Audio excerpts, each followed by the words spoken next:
Watch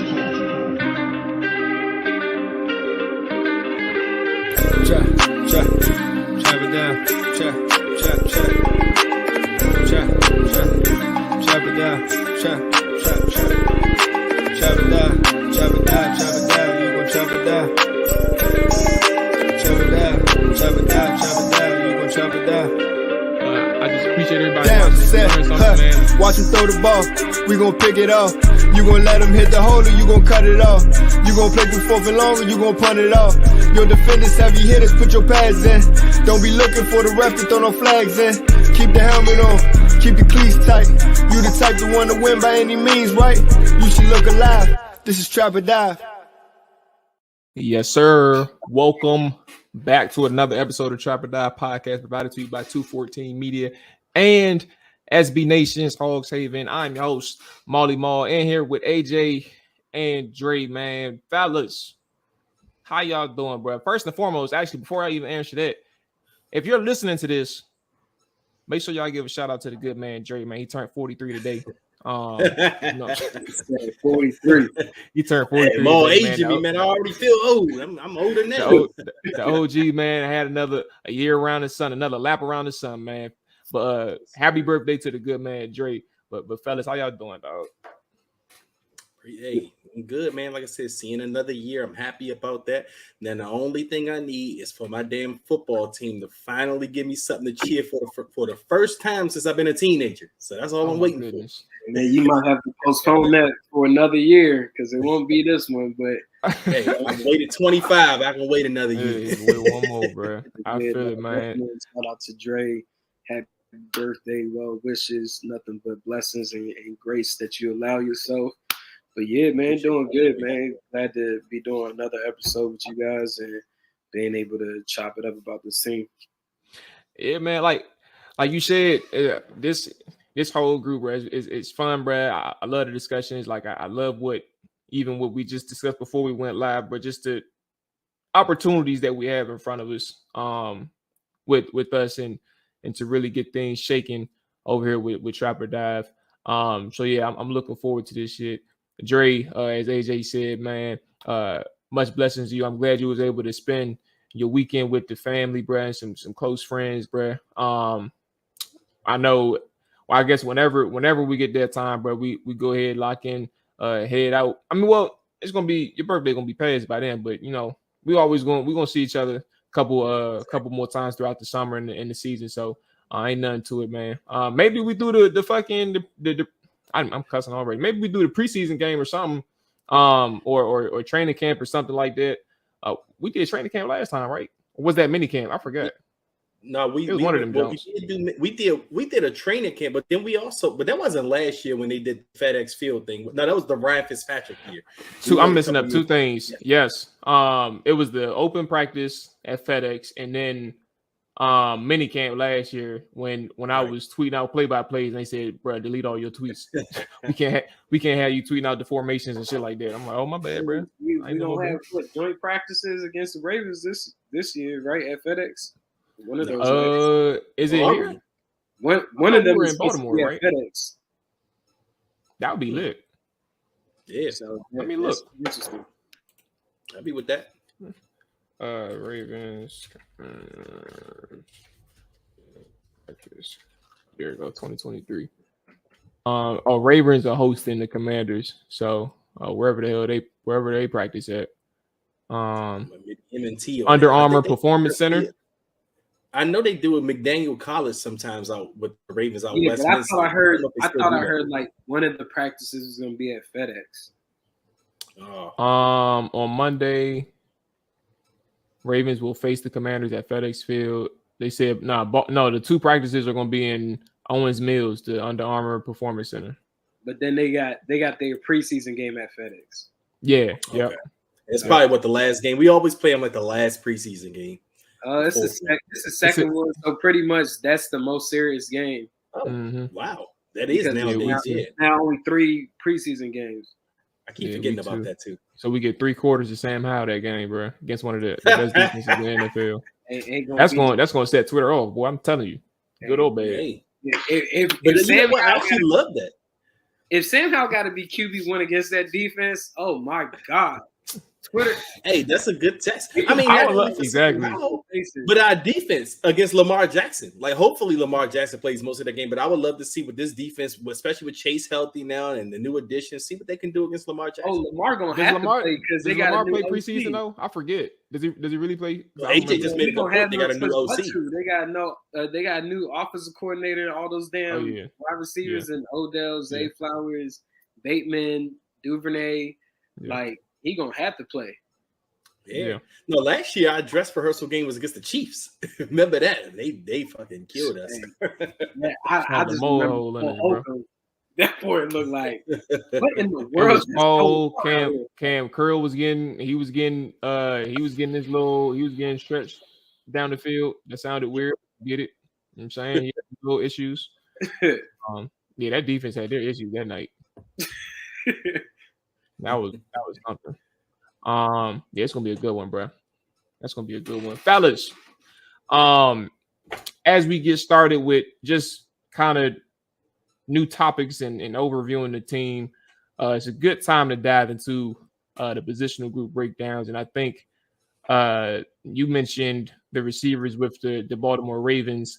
This is going to be a good opportunity, I guess, to start off with a good position group, at least at the top, and kind of dive into the receivers for the Commanders. We'll go through the position groups throughout the weeks, throughout the episodes.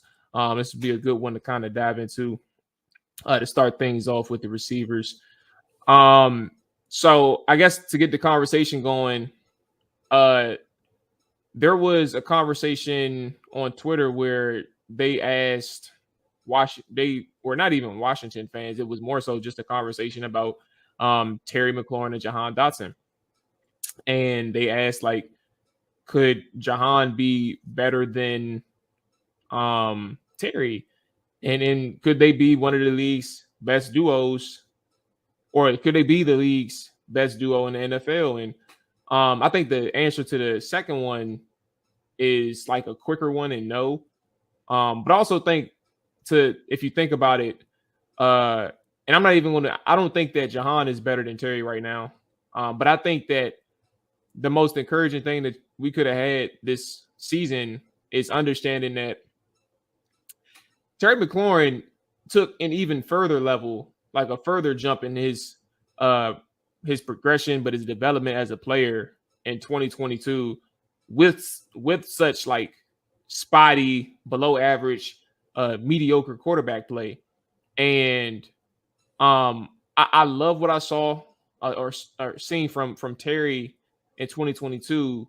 But like thinking about what Jahan brings to the table and what he did as a rookie, right? His understanding of how to run routes, but also knowing how to break somebody down at the top of his routes to create that big separation that you need in tight coverage, that you need when you close that cushion and against like off coverage, and stretch the field vertically, or even like to break somebody down for a shorter route. Like knowing what he can do, it brings excitement when you think about the top two players or top two receivers on this team in Terry and Jahan. But like, I think that's where we can pause it. Oh, excuse me. That's where I would pause it before we go into like Curtis and everything below. I do like Curtis. I do think Curtis is a good receiver, but I think I would stop at Terry and Jahan as like they are the tier one for this team. And I think that's a very good thing. And again, staying with the receiver side, quarterback is one thing, and we kind of know like you don't know what you have until you see that side and see if that quarterback can elevate their gameplay. But Terry and Jahan are without a doubt like somebody or two people who are easily going to make a quarterback look 2 times better than what they are. You're on mute, AJ. On mute, AJ. I was going to say, I really think it just boils down also who's at quarterback, because I feel like Eric Bieniemy is going to do a good job of getting the ball into his playmakers, especially at wide receiver, when he knows he has a guy like Terry McLaurin where he can move all over the field. And that's something that Terry hasn't experienced since he's been in the NFL. He hasn't been moved around to different positions on the field to take advantage of leverage or mismatches. He's kind of just been on one side of the field primarily. With Jahan Dotson, it boils down to his availability. He can catch, he can run routes, but at the same token, we didn't really see him play as much as you probably wanted to. Miss a good bit of games. Of course, he put up maybe 5 to 7 touchdowns during his rookie debut. But if you think about it, those games he probably had 30 yards overall. Yeah, it's cool to score a touchdown, but wasn't also an offense that was really trying to get the ball into his hands as much. Same thing with Curtis Samuel. He's not going to route you up. He has speed and agility, but primarily he's an offensive weapon where you can kind of line him up at running back here and there. You can use him in these jet sweeps. You could possibly have him run a deep post or whatever the case is. But once again, due to Scott Turner lack of ability of being able to string along plays together and calling plays to get these guys active, no matter who was back there at quarterback, you didn't really see that happen. So I think that's where the anticipation of the fan base, excited for Eric Bieniemy coming in here, is what will, this wide receiver corps do with a better quarterback in some regard, whether it be a Sam Howell that is inexperienced but has arm strength to get the ball downfield and stretch the field and have like these bigger plays, these home run plays, or Jacoby Brissett, who understands defenses and also has an arm as well that he could, get the ball into these guys' hands to get more opportunities rack-wise, because you just didn't really see that within Scott Turner's offense. It was kind of like a curl. They called it, or maybe a prayer goes up and you get slogans and merchandise items from Taylor Heineke. Terry's down there somewhere. You feel me? That's not a productive offense. That's just you just throwing up prayers. Third and 13. Scott be like, y'all know what time it is, man. Hey, look, just run a 15-yard out route. Look, don't worry about anything else, man. Just run that 15-yard out route, bro. Don't worry about that quarterback pressure. We don't need nobody to win quick. They pressing you. Be depressed. Just run the out route. You good, bro. Don't worry about nothing else. It'll definitely be trouble. Interesting to see, man. And I think that's what I'm excited about as far as that relationship that Eric Bieniemy has overall with the passing game. I mean, and I love our receivers, but one thing, and Jamal, you mentioned the conversation with Jahan and Terry. It's something that Commanders fans, and I don't understand why they get kind of sensitive about it. Like if anyone suggests that Jahan may have more potential or he may end up being a better player than Terry, a lot of Commanders fans feel like, you're taking something from them and they kind of start trying to, tell you why Jahan isn't better than Terry. That's a great problem to have. Like, I love having two receivers where I can go back and forth and say, hey, this guy could be better this day, or this guy can be, eventually better. You think Colts fans were pissed off when someone said, hey, Torrey Holt might be better than Marvin Harrison? I mean, no, they were happy they had two fucking great receivers. So that's how I look at it with the Commanders with Jahan Dotson and Terry. I mean, I love Jahan's potential. I mean, as AJ mentioned, he had an injury-riddled, season with that little, I think it was a groin or a hamstring. The hamstring he dealt with for most of last season.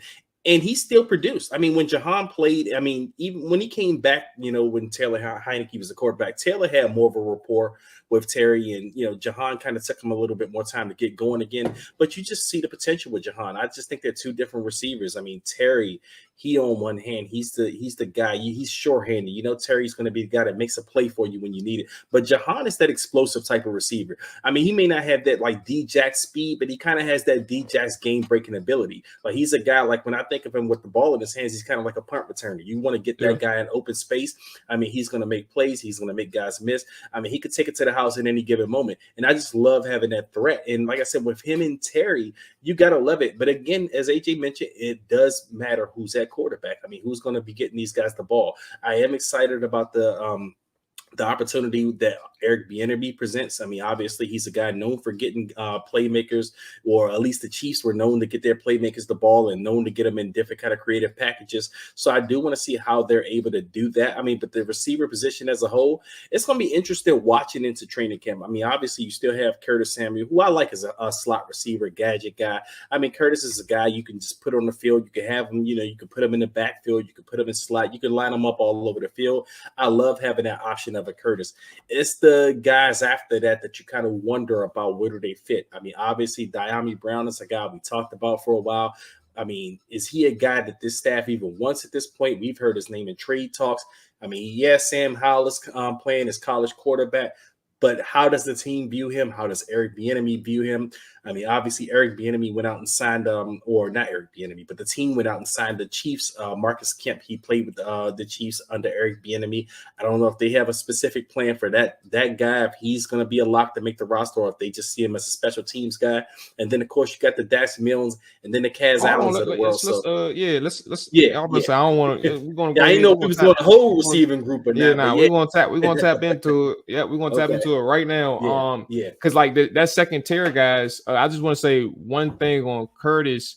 Like when you think about, because you already brought it up, Dre, when you think about Terry and Jahan and what they bring to the table, when you add in that third player in Curtis, like that three, those top three makes things very interesting for Eric Bieniemy, because these are yak monsters. All three of those guys know how to eat up yards after the catch, and I think that's kind of one of the things when you think about what they do well that you wish they had more opportunities in 2022 with like more effective play calling was to get the ball in their hands quicker than what they did, as opposed to sending them on those like that's the one that really bothered me, is like when you have those third and longs, you just knew what Scott was going to call, and it was these long developing plays that really didn't help out the offensive line, the quarterback, or even the receivers who can make somebody miss very quickly at the line of scrimmage if you just call a certain type of thing. So when you think about all three of those guys,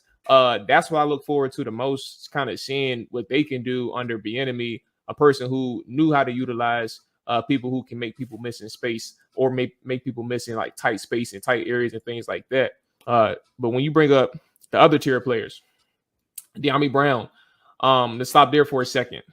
AJ, you brought up, I think before the show, I don't know if we went live, I can't remember, but you mentioned how fans reacted to the idea of Dyami and Sam reuniting. But I think to what you said, and I'll let you start it out, but my main thing is, when I think about it too, this is the NFL. Like, sure, like that connection is going to be there in college, and whenever Dyami's on the field, I'm sure he's going to like get opportunities from Sam because of their history. But look, you're in year 3, and I mean, he's only 23 years old. He's young, but 14 targets in 15 games. That kind of shows you how he's kind of valued by the team, but also like if he's even like doing the right things on the field. So I don't think his production is going to significantly increase. Now he averaged 28 yards of reception. Like that's it. Like he averaged 28 yards of reception. But is that all from one game, or that was all from, what was that game? The Tennessee game? It was the Tennessee game. He had 2 tutties. He had a 75-yarder. And then he had like a 40-yarder. But yeah, five catches, 143 yards on the season. But that's in a 15-game span, but also mainly one game where he racked up all those yards. So to the point, and to turn the conversation to Dyami and the second or the third tier players, third tier receivers. Point being, somebody has to step up, and I think there's a void for like the back end of this roster for people to step up. You mentioned Marcus Kemp too, and I guess we can lump him into that third tier receivers along with like off the shrimp Dax Milne.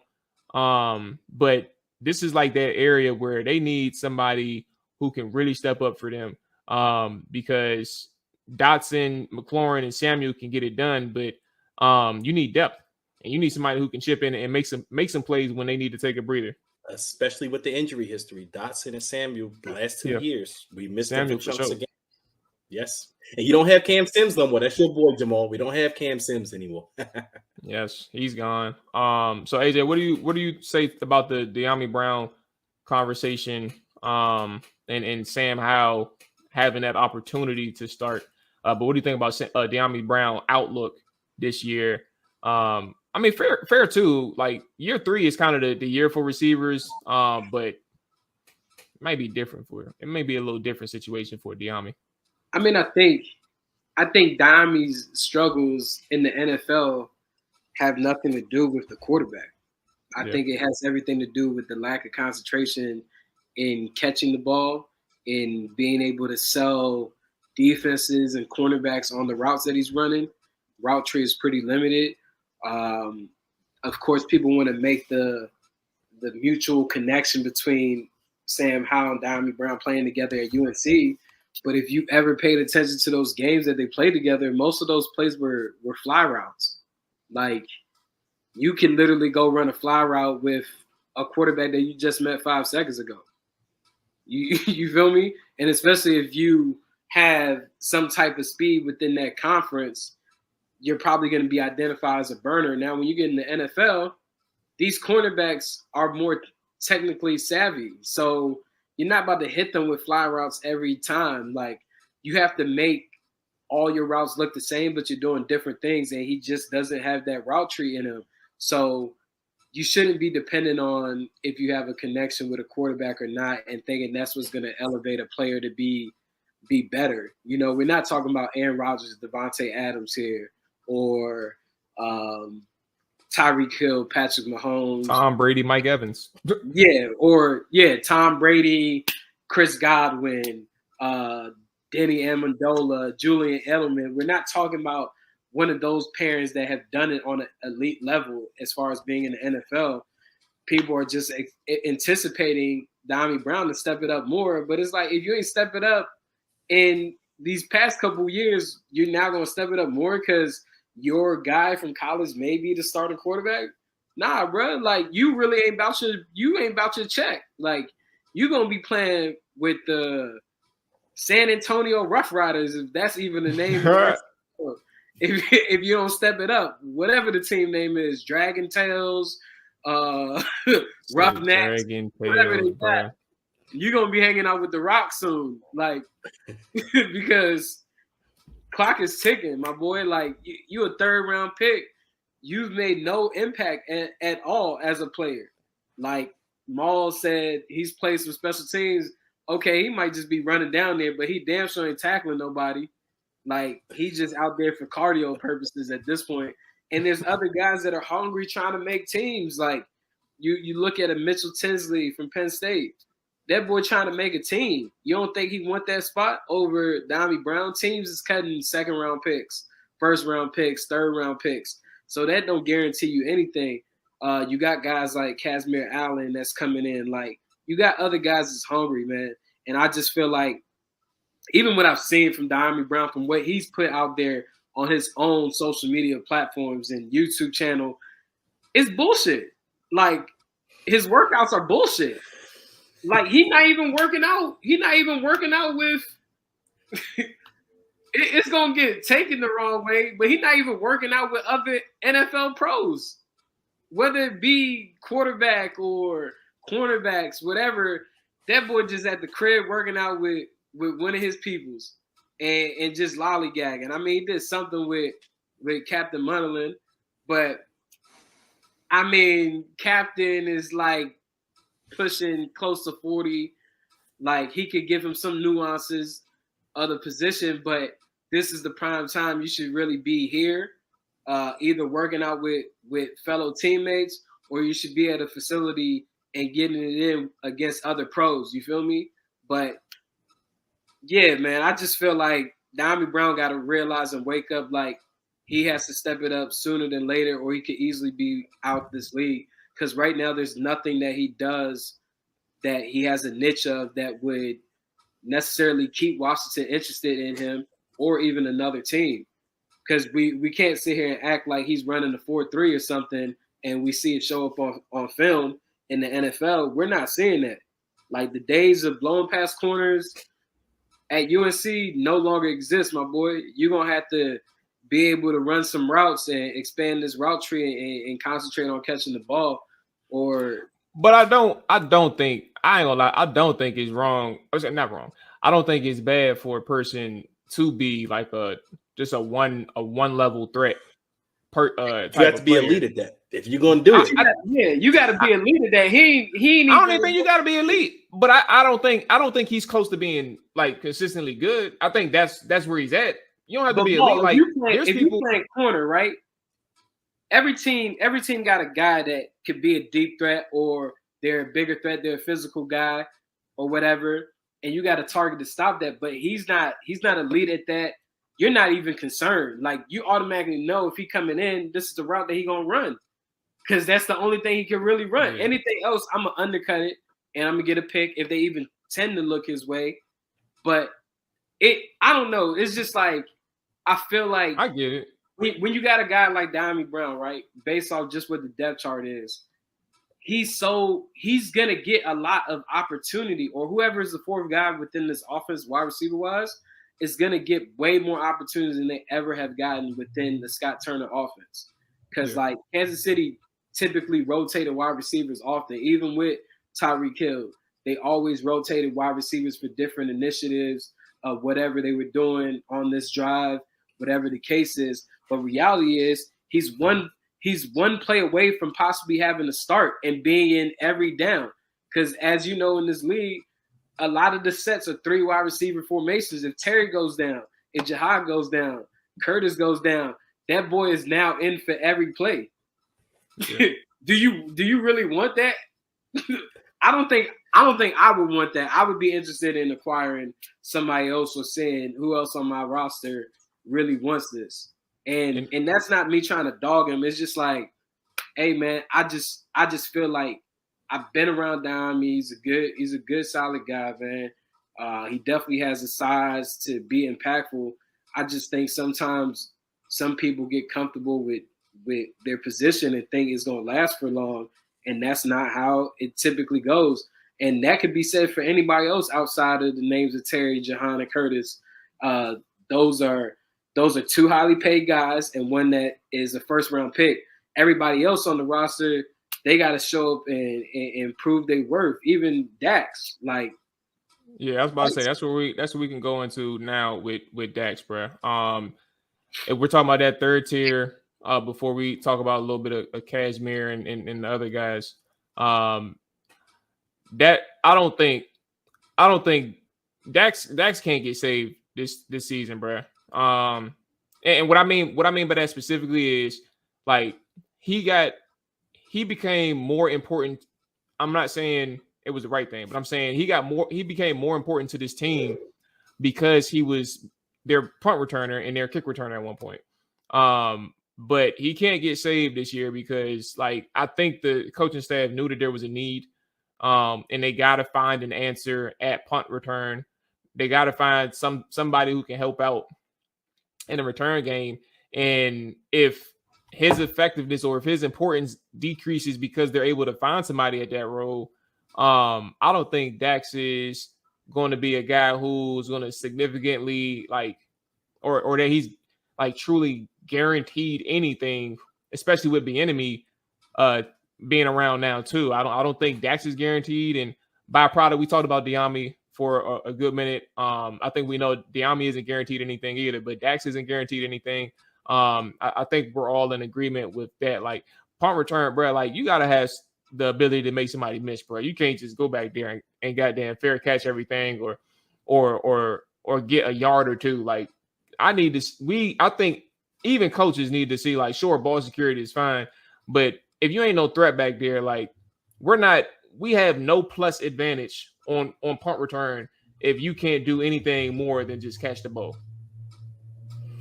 He's probably out. He's not. I don't think he's safe. I was gonna say, I mean, that's the issue. You know, yeah, ball security is fine, but that was one thing last year. I felt like the coaches probably emphasized a little too much on special teams because I said they kept trotting Dax out there.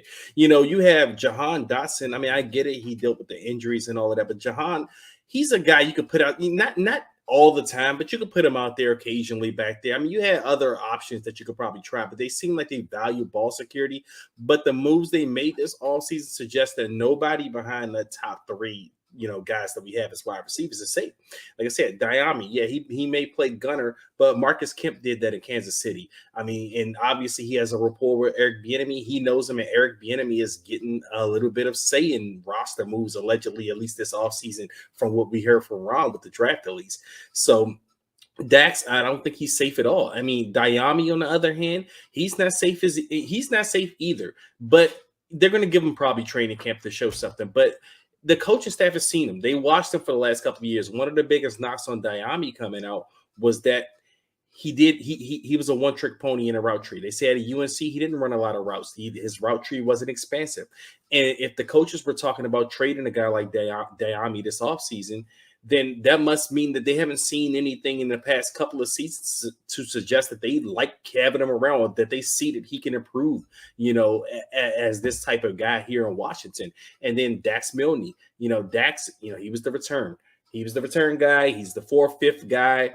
But now you got a Kaz Allen. You got a Marcus Kemp. You have those special teams guys that can probably fill in at wide receiver when you need them to. So, I mean, they're putting those guys on notice on the back end of that wide receiver thing. But it is important to identify someone at that 4th spot, because as I mentioned earlier, Cam Sims was a guy who had to step in as a starter all the time. He was a reliable guy. I never thought Cam Sims was a guy that was going to come in and, light the world on fire or anything. But he was a guy that wasn't going to throw up on himself when he went out there and he had to start a game. But you have to identify someone that can do that with this roster now. And I don't know that we had that guy right now on this roster, unless Dyami shows some kind of big stride this offseason, or he becomes that guy, or maybe Marcus Kemp shows more than he showed at Kansas City. Maybe Kaz Allen, he gets more of an opportunity as an undrafted guy. Eric Bieniemy sees him as a guy, but I don't know if Kaz Allen is that, Cam Sims type of guy where you can rely on him to start a whole game or receive if you need him to. But someone has to step up within that group to be that guy. And like I said, everyone is on notice right now. There's no guaranteed roster spot from 4 to whatever amount of wide receivers they're going to keep. So you would think, Dax may be gone, because again, like I said, I thought Dax's biggest thing was returning. I don't know how much they like him as a receiver. I know sometimes they lump them in there, but if he's not contributing on special teams, if you got a guy that can replace him, I don't know if he's safe. But somebody has to emerge as at least that 4th guy in that group. What are we thinking about with Cashmere and Mitch Tinsley? One of the biggest things that some people aren't understanding. Like I put out a tweet. What is it? We're recording on Sunday. I put out a tweet, maybe Friday or Thursday, just showing what Cashmere can do, and what he did at UCLA, and like understanding like the idea that I think he's going to be an effective return man because he's quick. He has the quick twitch. He's explosive, and he has the speed to really take something the distance. Like that long speed, bro.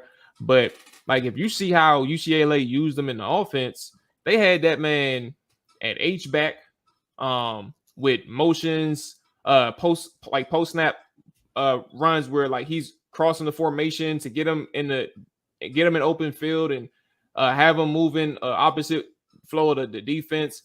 He's lined up in slot. He's lined up at receiver. He's lined up at running back. Like they use him all over the offense. And when you see somebody like that, and then you think about what the enemy did and what he's seen in Kansas City and how Andy Reid utilized people, I think first up is going to be Curtis Samuel, just off the strength of like he is literally what Cashmere can do for an offense. But Cashmere is next in line. Like Gibson, sure, he played receiver, and they're probably like to move him around. But Cashmere is a guy who is quicker than Antonio Gibson. I think he's more explosive than Antonio Gibson. But I also think he has like a natural vision that Antonio Gibson doesn't have. And like he'll be able to find those holes quicker than Antonio Gibson could do. So I think it's Curtis Samuel, like with the receivers that they have, it's Curtis Samuel, and then it's a Cashmere Allen. If Cashmere can really showcase like what he can do in the NFL through the preseason reps that he'll get, because he'll get a lot in preseason.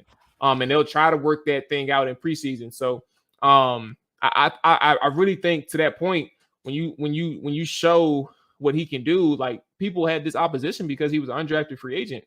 But undrafted free agents are a commodity in the NFL. Like they're very valuable. And I think that's the thing that people don't understand is so what that he was undrafted free agent. I think that's like maybe the word is implicit bias or something that people have towards like just the round in which somebody is taken, or if they are taken at all, and it automatically means like, oh, if he's undrafted free agent, he ain't worth a damn. That's actually the opposite when you think about how the NFL views him. Like they love him. And Washington last year took 2 undrafted free agents, and guess who everybody talks about a lot? They talk about what Armani Rodgers can do for this team if he was used more. Guess he was an undrafted free agent. Curtis Hodges, so much hype about him in the offseason. Oh, undrafted free agent. Jared Patterson, the year before, 2021. We love Jared Patterson, hometown kid, went to Buffalo. Guess what? Undrafted free agent. Like these are people that people fall in love with. Sam Howell, undrafted free agent as well. Oh my god, bro! Late round draft pick, man. You know what I'm saying? Yeah, exactly. Like if you're drafted that late, not real shit. That's real shit. Like if you drafted that late, bro, like you might as well be, and that's kind of where the that's kind of where the chips fall sometimes for like round 6, 7, and 6 and 7th, and then being undrafted. So, and then on top of that, another thing to factor in, and I'll give you all the floor. Casimir mentioned on Kevin Sheehan's show when he had an interview that Ron Rivera called him immediately after the draft was over and said that he wanted him to come in. So like for him to get that call from the head coach immediately after the draft is over, like they have plans for him. It's as real as it gets. All Casimir has to do is show up and show out when he has his opportunity. I don't think it's far-fetched to really invest time, which I'm doing, by the way, right now. For those that listen, I'm about my next film study is actually on Casimir. I don't think it's wrong to invest time in the Casimir and figuring out what he can do for an offense, because I think he's going to be a valuable piece if he can show something in preseason. And another underrated fact, the dude benched 17. He had 17 reps on the bench press during his pro day. So for all the 5'8", 175, like a small guy, he ain't small. I mean, excuse me, he ain't weak.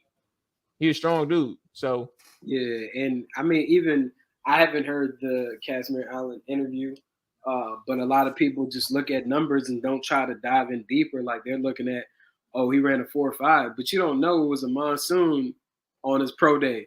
And if you clearly look at his, you don't have to look at the tape. You just look at the highlights. You can clearly see that man don't run no 4.5. Like he's a track athlete. Like you can see that. So it's just interesting for someone like Dax. I think his focus should be on just being a pass catching receiver, because obviously if you're saying, Mual, that Ron Rivera called him immediately to get him to possibly sign this offer that they're presenting him with, they clearly can tell that he could be an asset for them, not just only in the kickoff return game, but he can also play a little bit as a weapon offensively at running back and wide receiver like he did for Chip Kelly at UCLA. But, I mean, there's nothing wrong with undrafted guys. I mean, you just look around the league. You got J.C. Jackson that signed a contract last offseason with the Chargers to make him one of the top 5 highest paid cornerbacks out of University of Maryland, played for the Patriots. He was undrafted. Shaquille Barrett, Adam Thielen, even a kicker, Justin Tucker, that we rave about possibly being the greatest kicker of all time. These are undrafted guys that have made it, and more teams during the season are tending to have to, utilize those guys more so than not. Like maybe some teams didn't value them as draft picks, but even some situations, it might be better for you to go undrafted, because you can control the bonus and the contract that you sign immediately. And if you end up playing, you get player performance bonus. And on top of that, you can go and get a second contract sooner than anybody else because you were undrafted. So it may seem like depending on from a business aspect, like agent-wise, you feel me, it may be a bad investment. But at the end of the day for the player, if you look at the bigger picture, it's like, I now control which team I want to sign with to give me the best opportunity to make it. So I'm looking at who's on the roster from a wide receiver position, cornerback, whatever, and I like my chances based on my skill set. So now you get to re-up on a possible new deal in 2 years. Like that's love if you look at the bigger scale of things. And I just feel like with this wide receiver corp overall, after Terry, Jahan, and Curtis, Yeah. it's wide Open open. season. Yeah, it's open season. You better make your imprint. You feel me? And even Curtis is a free agent after this year. So you just never really know. Like I was over this weekend, I ain't do nothing for real. I was literally watching tape of like quarterbacks and different things. And I almost got to thinking like, damn, what if Washington gets in a position next year's draft where they can't take a quarterback, but they're in a position also to select the Marvin Harrison Jr. Because that's reality. Like teams that are typically winning these days have 3 solid wide receivers, not just one, not just 2. They got 3. Like you look at the Bengals. You look at even what the Chargers did this year. First round they went and took Quentin Johnson out of TCU. They just paid Mike Williams. They still got Keenan Allen. They got also Trey Palmer, or not Trey Palmer, but they got Palmer over there who's pretty solid. But like teams are trying to get more wide receivers as much as possible. So it's just like, hey man, it's gonna be an interesting battle to see who ends up making this roster. And for me, I look at a Kaz Allen, those type of players are specialists to me. And it's fine if they go, and it's fine to actually have expectations for them, even though they're undrafted, because you look at them like a specialist in a sense that, we don't talk about them on the same level, but a long snapper, like most of the time you're not drafting a long snapper, although Washington drafted Cameron Cheeseman a couple of years ago, which was crazy. And I still don't agree with them using a draft pick to draft a long snapper, but a specialist like Kaz Allen, he can go undrafted and have an impact because he does a special thing. He's good with the ball in his hands. He's good at open space. He may not necessarily be a guy that's going to go get you, a first down, be a chain mover, or a guy that's going to consistently take hits in the NFL because of his size, but he can do something with the ball in his hands on special occasions. And that's an asset on the football team. Like you may not necessarily draft that guy.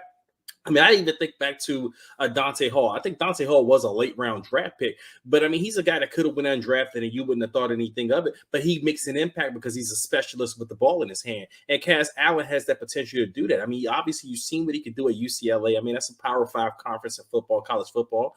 And he was able to show that ability on different occasions. And I think he's a guy that can do that in the NFL because that translates. The type of skill set that he has, it translates. Again, it may not be someone that you want to draft because of his skill set, because of his size, but it's a guy.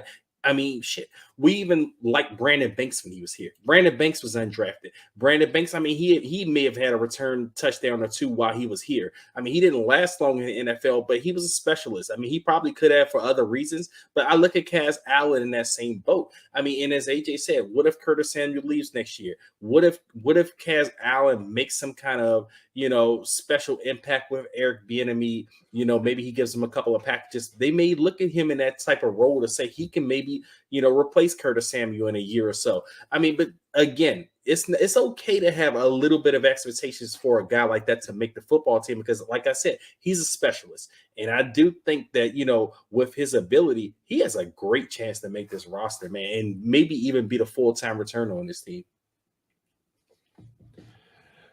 I don't disagree there. Are we have any thoughts on Mitch Tinsley, Zion Bowers, Bryce Tremaine, Jalen Sample, Kyrick McGowan? Do we have any thoughts on these guys? Are we doing them a disservice if we don't? I mean, I understand Mitch Tinsley. I think that's probably the biggest name left because he went to Penn State, so a lot of people are familiar with him. There's some people who believe that he's going to make the team. And I'm not going to sit here and act like I done watched him 1,000 times. So I probably have to tap into his tape to figure out, who he is, like the type of receiver. But somebody says third down, like chain mover type of deal. Cam Sims role. I think he's the great candidate to replace Cam Sims. If he does make the roster, he would play that role probably. I think they just got great opportunity. Like whether it be a Tinsley or whoever else you name, it's great opportunity ahead of them because outside of those 3 guys,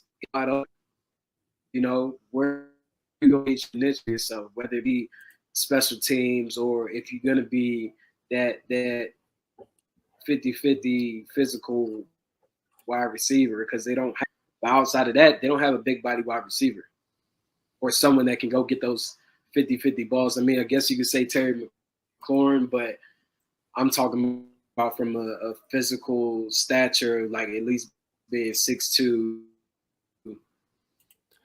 Yeah, right now is I think Jalen Sample, if I remember, getting those opportunities, but it'll be interesting to see how it plays out. I mean, and reason why I said Tinsley could possibly replace that Cam Sims role, because when I seen Tinsley at Penn State, he wasn't a guy that was going to blow past you. He's not a guy that gets a lot of separation on routes, but he's like a guy that wins a lot of those 50-50 balls, and he plays a little bit physical for his size, and he's usually short-handed, and he's kind of considered one of those chain mover type of wide receivers. But again, he's not explosive by any means from what I've seen. He's not a guy that's going to beat you too much in the open field. That's why I say if he was to make the team, I think his goal is to shoot for that Cam Sims type of role on this roster.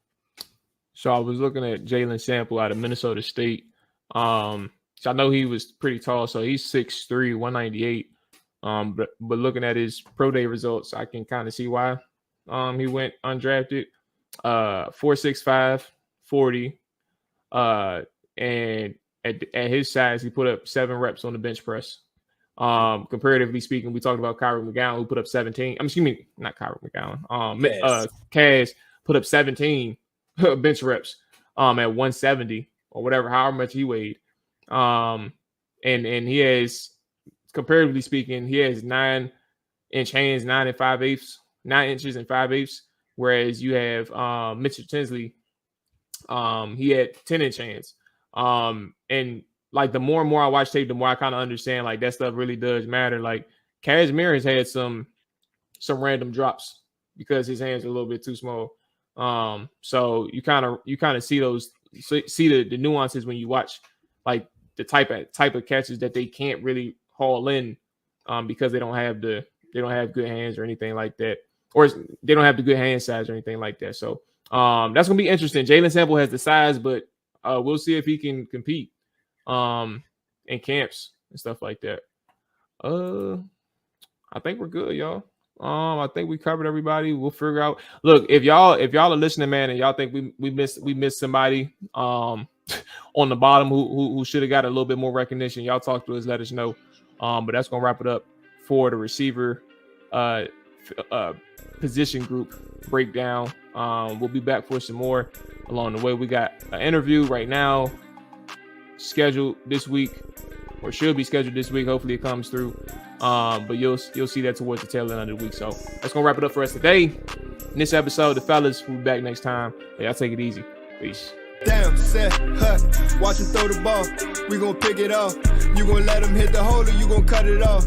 You gon' play through 4th and long or you gon' punt it off. Your defenders heavy hitters, put your pads in.